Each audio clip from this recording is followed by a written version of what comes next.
Okay, I thought we can talk a little bit about geopolitics, talk a bit about NATO. It's NATO's 75th birthday, didn't you know? Woo! And so to mark that, Putin dropped loads of bombs on Kiev yesterday. I don't know if it was actually to mark that. Were those birthday streamers? Yeah, it was pretty bad. I mean, maybe hit a hospital and Bloody dozens of people died. And of course, absolutely terrible and disgusting. But I thought we'd talk a bit about it because there's a big NATO conference going on. Talk all about what Sleepy Joe says about it, or rather what his State Department and Pentagon handlers tell him to say about it. And what he remembers after they've told him to say. Right, yeah, what he mumbles, what he parrots through a mumble, they've told him to say. And Sakir, our Prime Minister, what he says about it. But before we go into all of that, I thought I could just talk a little bit about the history of NATO, because I fear a lot of people out there might not really know too much about it. And I've got my own take on it. We don't pretend to be completely unbiased here at Lotus Eaters, so I have got my own view. And I'm not a fan of NATO. I don't know about you guys, if you've got strong feelings about it one way or another. But the headline is, for me, it's sort of outmoded. It's sort of a relic of the Cold War. And something happened when the Cold War ended, when the Berlin Wall came down in 1989, and when the Soviet Union collapsed in 1991.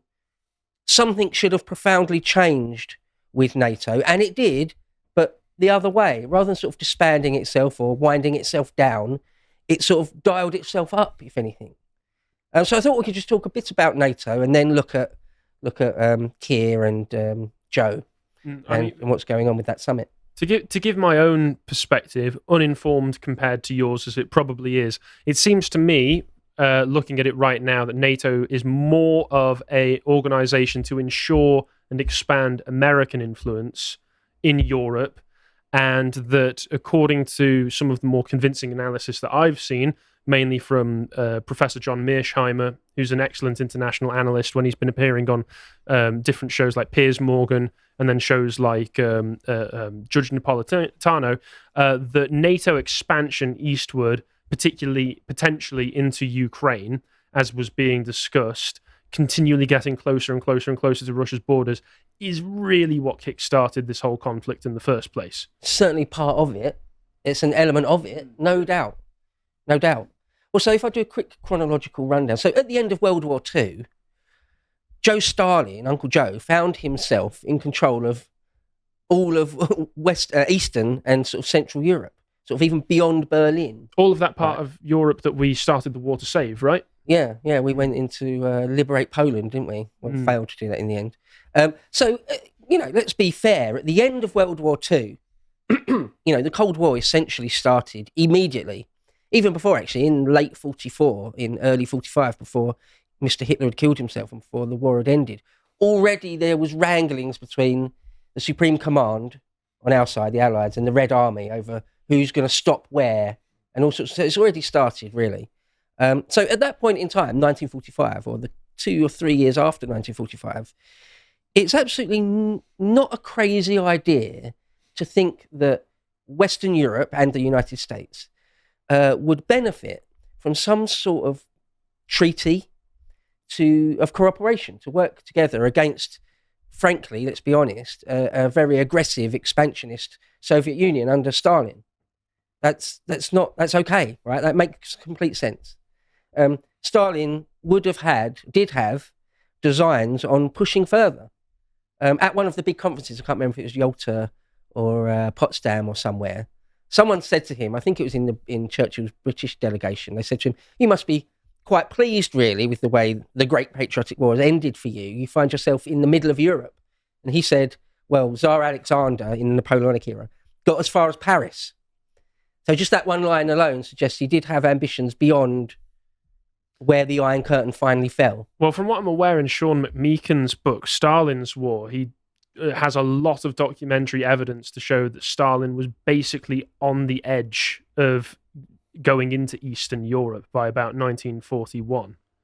Right, yeah. Well, I mean, the idea of internationalism, the Comintern, the idea of that communism should dominate the whole world. Yeah. They're explicit about that, right? It's a necessarily global ideology, and Stalin's own invocation of Alexander I, who did indeed get to Paris, with the defeat of Napoleon in 1815, when Napoleon had come back from the island of Elba. The island of Elba. That's correct. It's true that the Russians got as far as Paris, and I suppose that's quite impressive in a way. But the Russians didn't therefore, off the back of that, annex France. Right. It wasn't an attempt to transform France completely ideologically in line with one homogeneous ideology. They just reinstated. Yeah, there was the Congress of Vienna, and then they reinstated the Bourbon monarchy. That's true, but it didn't have the same sort of global ideological ambitions as communism. And I think a similar thing probably applies to Putin. I'm sure he wants Russia to be geopolitically dominant in its own sphere of influence, but the idea that he wants to Russify the world in the way that Stalin evidently wanted to communize the world is clearly not true. Yeah, Cossacks watering their horses in the Seine. You say. Whether Putin wants his Russian tanks to sort of dominate Montmartre, I don't know about that. But anyway, so going back to the late 40s, there was originally a treaty, was it the Treaty of Brussels, where France, Britain, Belgium, Holland, and I think Luxembourg had a treaty to say that, if the Soviets do push into Western Europe, we at least will work together. And then that morphed into the North Atlantic Treaty, which is, NATO is the North Atlantic Treaty Organization. That's what that means. That's what NATO stands for. And the United States got involved, obviously. Truman, this is still even before the Korean War. And originally the headquarters were in London for a few years. Later it became Paris. And in the 60s, actually, just quickly to jump ahead, in the mid-60s, de Gaulle brought France out of NATO. Well, not entirely out of NATO, but they didn't have their troops fighting for NATO. So they moved the headquarters to Brussels in Belgium, of course, and that's where it is today. That's why it's in Brussels. Some people might think, why is NATO's headquarters in Brussels? Anyway, that's one of the reasons. But we look at the Europe as it was throughout the 50s and even 60s. There was the Cold War, the height of the Cold War. There was always this endless fear that the Ruskies, the Soviets, were going to invade from East Germany into West Germany, and then who knows what. And that's what the Cold War was largely about. Sort of that worry is that they're going to try and take over Europe. And so something like NATO made complete sense. It made perfect sense. It was prudent. I think so. I think most people would agree. It's sort of a no-brainer, almost. Okay, so I accept that. I think most people accept that. But then, as I say, when the wall came down in 89, and then the Soviet Union, the Soviet project itself collapsed in 91, perhaps NATO should have rethought its entire remit, even its own existence. I mean, there's a famous quote from one of the early founding fathers of it, that the point of NATO was to keep the Soviet Union out, the Americans in, and the Germans down. Which is a funny thing. And they're talking about Central Europe. They're talking about Germany, really, or where the Iron Curtain is. But things changed after 91. NATO just kept expanding. They obviously didn't see, like any power structure, probably, or any sort of living organism, it sort of doesn't want to die if it can help it. If it can expand and flourish, it will try to. Well, again, the very fact that the point of it was to keep the Americans in, America was able to extend a huge amount of power over Europe in doing so. So why wouldn't it want to just keep expanding it? America is one of the modern empires, probably the greatest modern empire that's still around today. Well, it's hegemon of the world, really, isn't it? Let's be honest. Yeah, so of course it's going to want to extend its hegemon everywhere it can. Right. So why wouldn't it try and do that? And it's one of the things which weirdly makes, I'm making a moral comparison, I'm only making a kind of structural and formal one, but it's one of the things that makes NATO weirdly more similar to the Warsaw Pact than it was before, because there are all sorts of ideological conditions attached to NATO membership. It's not just expansionist in a sort of geopolitical sense. We want to annex this territory. Annex is the wrong word in this context. We want to claim this territory. We want to plant our flag here. There are preconditions attached, like being a democracy, being having a sort of liberal system of government, and we might think these are good to a certain things. extent, open borders. To a certain extent, open borders. Was it Kosovo that was bombed in the 90s by Clinton? And one of the NATO chiefs said that the reason that they were doing it was because of the idea of an ethnically homogenous state in Europe was an outmoded and outdated idea, and we couldn't have that anymore. Didn't know about that, but then there were times, of course, when NATO did actually make exceptions and relaxed some of its criteria. I mean, the fact that Turkey was admitted, the fact that Spain was admitted, the fact that Greece, there were all sorts of sus cases. But I think after 1991, there should have been what, and I'm sure Bo's going to get into the details, but a mentality set in that there was a kind of triumphalist unipolar moment, sort of the Fukuyama hypothesis, liberal democracy is clearly the way. It's inevitable. NATO is going to be part of expanding this eastwards, and I think there should have been more prudence that kicked in, and maybe NATO didn't necessarily have to die, but it should have certainly revised what it was about, and maybe should have become part of a broader security architecture in Europe, which could have included Russia and could have stemmed the tide of a kind of revanchist Russia on the rise, which Putin is clearly a manifestation of. Yeah, because there's many layers. Each country's got their own army, haven't they? America, if it wants to, can unilaterally act, as it did in Iraq, for example. They get themselves some sort of vague UN resolution. Yeah. Actually, NATO did have a small role to play in Iraq, but they weren't sort of flying hundreds of sorties and bombing all over the place. But anyway, we'll get to that in a moment. When the Soviet Union collapsed in 1991, there was then the war in the Balkans in the early 90s. I mean, it was kicking off by 91, 92 and started really happening in 93, 94 through to 95. I'm fascinated by the breakup of Yugoslavia and those various Balkan wars. There's all sorts of Balkan wars. I've been reading about it, studying about it for years. I'll do an epochs about it, probably a series eventually. I find it very, very fascinating. It's very, very complicated as well. It really is. Breakup of Yugoslavia. But nonetheless, so in sort of 93, 94, NATO sort of starts getting involved in it. And in fact, the first time they did any sort of hot action was in that. Since 1949, they began in 1949. They never really fired any shots in anger at all until the Bosnian War. Basically, American, I think they're F-16s, the Black Knights, shot down some Serbian or Bosnian-Serbian light aircraft in the early 90s. So right there, you can see just one small example that something's changed there, hasn't it? It's supposed to be a North Atlantic Treaty Organization to check the Warsaw Pact or to check the Soviets, to check the Russians. But now we're bombing Serbian assets. Wait, what? What's going on now? Because they basically changed the goalposts. They basically just started saying, we're about humanitarianism. We're trying to stop a genocide, which on the face of it, or not even on the face of it, it is, a righteous thing, right? I mean, I'm not saying it's not, but you have changed the goalposts though, right? And it probably was the right thing to, if you can, prevent a genocide. But still, is that NATO's job? If Clinton and John Major wanted to do that, they could have just used the Royal Air Force and the US Air Force. Why are they going through NATO now, though? And yet in 1999, a completely different war in the Balkans with Kosovo. Mm-hmm. Again, we just start bombing Belgrade under Blair by that point. Things had changed by 1999. I mean, they got involved. NATO now is involved in all sorts of things. Darfur, they gave some assistance. When there was Hurricane Katrina, I think it was. Anyway, one of the big weather disasters in America, NATO helped out, of all things. They were bombing in Libya with Gaddafi.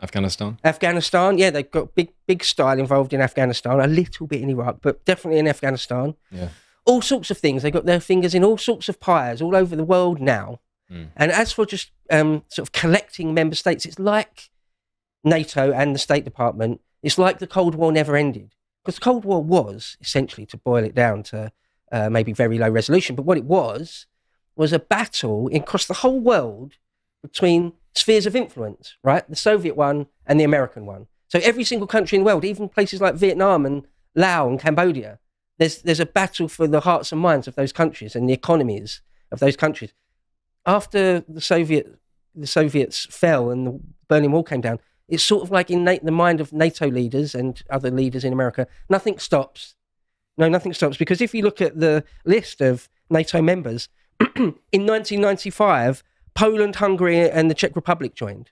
Now, just that alone, if you're sitting in the Kremlin And you're thinking, wait, Poland and Hungary and Czechoslovakia, which sticks out like a knife towards Russia. And like, it is a bit aggressive. That is a bit provocative, isn't it? And in 2004 was a big moment for NATO. I think they call it something like the Big Bang or the Big Boom or something like that. When in 2004, Bulgaria, Estonia, Latvia, Lithuania, Romania, Slovakia, and Slovenia all joined. Mm-hmm. Now, how is that not poking the Russian bear in the ribs? How is it not that? And they're all on the border. A lot of them, yeah. Loads of them are. Loads of them are on the Loads border. of them are, yeah. Yeah. It's worth mentioning as well, Bo, and linking your previous point and the point you're now making together, the kind of what's the word, special pleading which you'll get with, well, NATO is just a sort of peaceful military alliance. It's not supposed to be provocative. If they've constantly been redefining their mission throughout the 90s and in the early 2000s, then there was no reason necessarily for Russia not to feel nervous about this eastwards expansion. Oh, and just to clarify the quote that I had a moment ago, so I found it.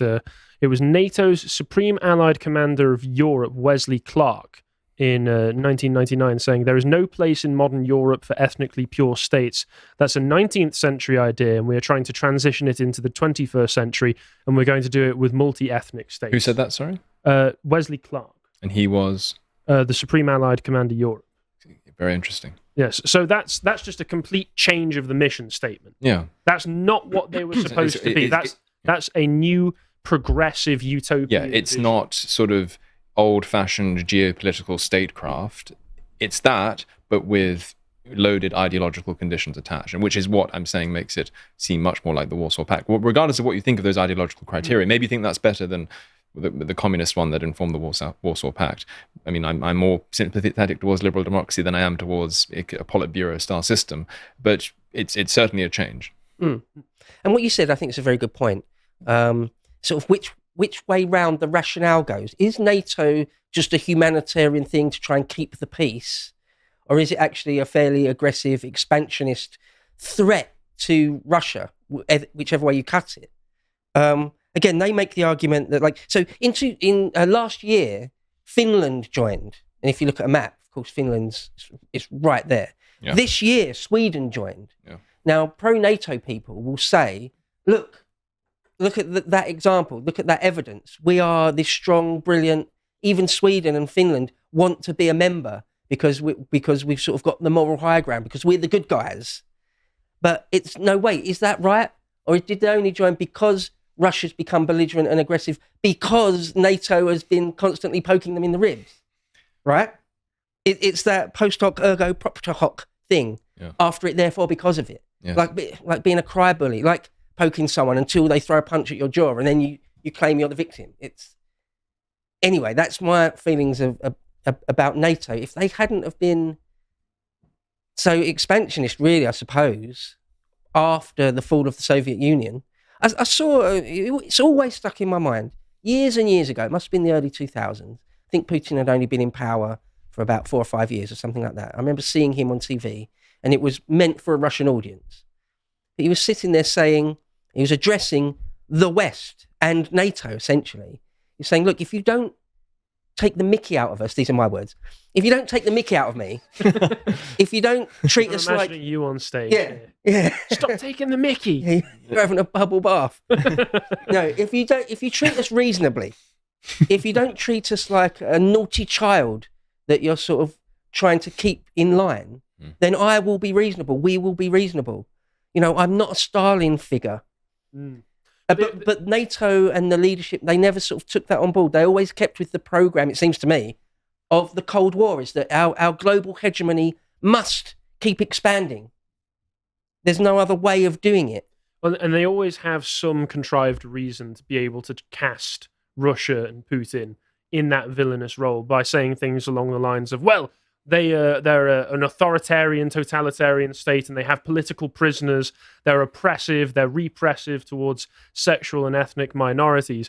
And then you have to say, well, you know, of course, political prisoners. Nobody in the West would ever do anything like that. Julian Assange has only just been released after years of political persecution, and who knows what else goes on with a lot of the journalists over here. But still, we would never do anything like that. We would never. Meanwhile, Trump's drinking from a fire hose of 96 indictments, may even be more than that at the current time of speaking. And they're also initiating proceedings against Marine Le Pen in France at the moment. Yeah, oh yes, they are. And there's some Jan 6 guys that were kept in solitary for ages for almost nothing. I think some of them might even still be. Anyway, I'm actually not trying to be an apologist here for Putin. No. He does poison and murder journalists he doesn't like and political opponents. Mm-hmm. He's like he's an old FSB, KGB badass. I'm not apologizing for Putin in any way. I'm just saying probable cause for why we need to be belligerent is kind of pot calling the kettle black a bit, isn't it? I'm just saying the idea that NATO is just a force for good in the world, and the Kremlin are the absolute implacable evil baddies. It's not. It's there's more nuance to it than that. There's more shades of grey than anything. Sorry. Latest Rumble rant is quite relevant. Ramshackle Otter. Is there a Rumble rant? Oh yes, the top one for $1 from Ramshackle Otter. Okay, Ramshackle Otter said, every time I've discussed the expansion of NATO with normie friends, they've never heard of the Warsaw Pact, for instance. They simply see us as goodies and Russians as baddies. Yeah, learn a bit of history. There's loads of YouTube videos. Well, find a little 10-minute YouTube video explaining it. Your average street normie is going to be almost completely cut off from any understanding of history. Yeah. So, well, it's like there's an iron curtain still. From Stettin in the Baltic, Trieste in the Adriatic, an iron curtain has descended. But when you talk about NATO being nothing but a force for good, again, I have to point out, I recently did the segment discussing the failed peace talks at the beginning of 2022 between Ukraine and Russia, when the conflict had only just started, and how it was Western NATO allies, particularly people like Boris Johnson, who came in, said that they were going to put all the weight of their support behind Ukraine and scuppered it entirely, even though, because it seemed that Russia didn't actually want to drag on a conflict for longer than it was going to, and because they didn't steamroll Ukraine as they thought that they would, Russia actually was giving a lot of leeway for talks even about things like Crimea, which you would never have expected from somebody like Putin, that he was willing to put Crimea on the table, even to discuss. But Boris Johnson and other blowhards like him decided to come along and say, no, keep fighting. And what do we see? What good has that done for Ukraine? It's just got a lot of their menfolk killed, hasn't it? Yeah. Really? And some of their cities pounded to rubble. So, I mean, if I was Prime Minister, I would absolutely keep our nuclear deterrent.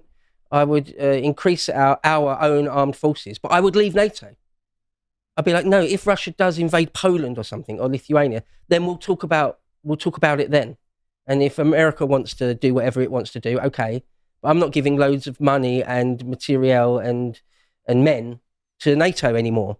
It's a Cold War relic thing. We don't need it. It's actually destabilizing things in the grandest sense, if anything. Let me know in the comments if you think that's a crazy, wrong-headed take. But there you go. So just to finish up, because I think we're going over time a little bit, or beginning to. There is this thing going on at the moment, the 75th anniversary summit of NATO, and Biden's there. Samson, if you could just click through a few of them, we'll just look at the headlines, really. Just click through. There you go. Biden pledges even more defensive weapons for Ukraine to shoot Russian aeroplanes and missiles out of the sky. Which will presumably have to be manned by American troops on Ukrainian soil, so that's great. Keir Starmer's asking everyone else to spend more of their money on it. Next one. Again, same thing. Other people need to spend a bit more money. But we well, I won't promise Britain will, though. Okay. Cheeky. A bit. We'll see. He keeps making weird pronouncements about how much he's going to spend on defence, whether he's going to increase it or not. We'll see. I suspect they'll make some sort of decision on the policy in the next week or two. I think they would have to, but we'll see if he increases defence spending in the UK or not. I don't think Keir Starmer has made a single announcement ever that he hasn't immediately contradicted in another interview the day after. Well, at least he hasn't said we're doing away with our nuclear deterrent.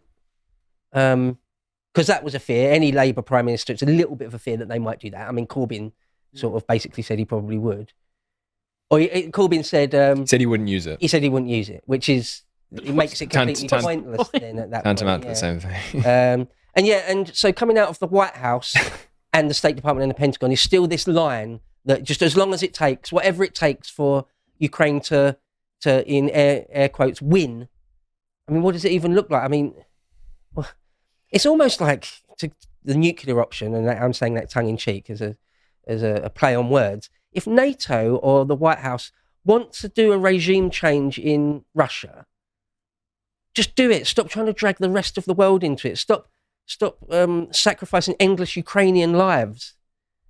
Then, if you're hell-bent, NATO, on removing Putin, just do it. But also, then I'll try to see how far you get. But also, don't do it. Yeah, but also, don't plunge us into World War III, please. But also, just don't get me and my family killed. Yeah, I wouldn't appreciate it. I'd rather not have a nuclear winter if can that's avoid an it. option. Yeah. But this last thing, just say here's a Twitter post from NATO, and sort of look how Orwellian it is. Sorry, is that a woman? Yeah. Yeah. Okay. So we've got to the point where Ukraine is going, yes, we will sacrifice our women as well.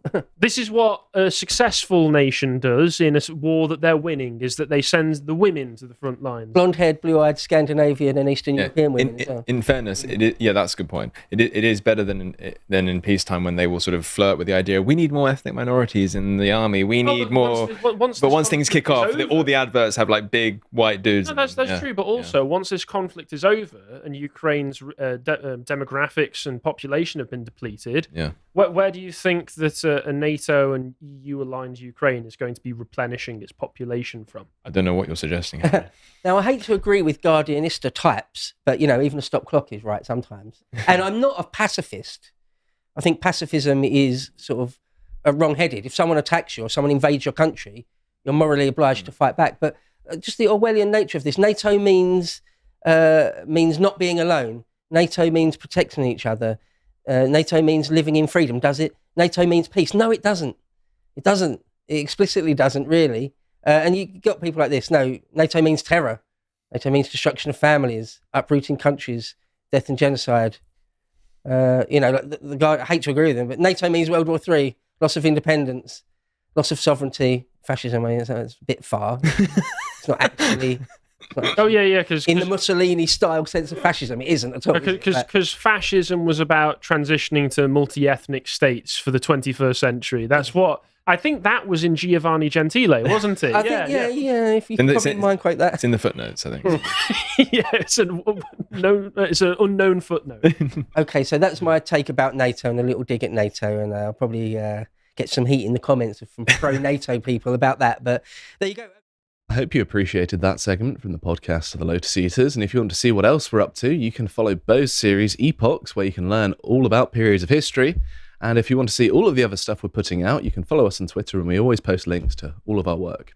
Thank you for watching, and goodbye.